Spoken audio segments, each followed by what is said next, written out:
লালমনিরহাট বুড়িমারি পর্যন্ত প্রায় ১০০ কিলোমিটার দৈর্ঘ্যের মহাসড়ক। প্রতিদিন বুড়িমারি স্থলবন্দর কেন্দ্রিক কয়েক হাজার গাড়ি চলাচল করে এই সড়ক ধরেই। মহাসড়কটি ঘিরে গড়ে উঠেছে প্রায় ২০টি হাট বাজার, যেখানে আসা যাওয়া করেন কয়েক লাখ মানুষ। তবে ভারী যানবাহন চলাচলে নাজুক অবস্থা সড়কটির। খানাখন্দে মরণ ফাঁদে রূপ নিয়েছে এটি।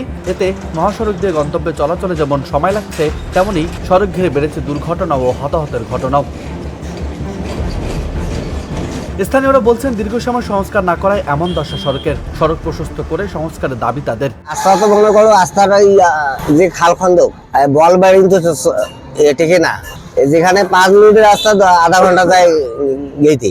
গাড়ি চালাতে গেলে ভাই একটা গাড়ির সাথে ক্রসিং করা যায় না।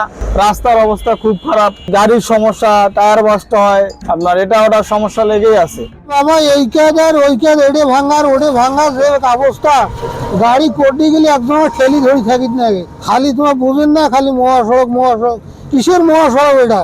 এটা বুড়িমারি থেকে পাটগ্রাম ঢাকা এতগুলো গাড়ি চলাচল করে বাবা, রাস্তা তো ঠিক হয় না। যানজট আসলে বেশি, ট্রাক বেশি, এটার কারণে প্রতিনিয়তই অ্যাক্সিডেন্ট হইতেই আছে। রাস্তার কাজ করা খুব জরুরি দরকার। লালমনিরহাট পাটগ্রামের এই যে মহাসড়কের অবস্থা, বেহাল অবস্থা। রাস্তা দিয়ে তো আসলে যাতায়াত করা খুবই সমস্যা। প্রতি বছরেই টেন্ডার হয়, কিন্তু কাজ ভালোভাবে হচ্ছে না। এদিকে সড়ক বিভাগ বলছে, কাগজে কলমে মহাসড়ক থাকলেও এটি আঞ্চলিক মহাসড়ক হিসেবে রয়েছে। মহাসড়কটি ৪ লেনের জন্য প্রপোজাল দেওয়া হয়েছে।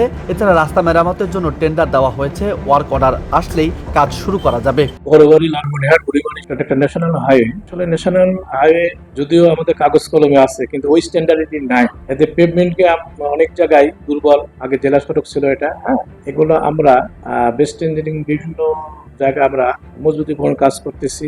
বাজার এলাকাগুলো বিশেষ করে রিজিড পেভমেন্টের কাজ করতেছি। আমাদের রাস্তার বিভিন্ন পোর্শনে কিছু খানাখন্দ আছে, সেগুলো আমরা রুটিন মেইনটেন্স দ্বারা সেগুলা মেরামত করি এবং সামনে টেন্ডার প্রক্রিয়া আছে কিছু, এগুলো ১ মাসের মধ্যে হয়তো ওয়ার্ক অর্ডার হয়ে যাবে। হলে বাকি যেগুলা খানাখন্দ আছে এগুলা সব মেরামত করতে পারবো বলে আশা করি। চাহিদার কথা বিবেচনা করে অতিবিলম্বে মহাসড়কটি ৪ লেনে উন্নতিকরণ সহ সংস্কারের দাবি জানিয়েছে এলাকাবাসী।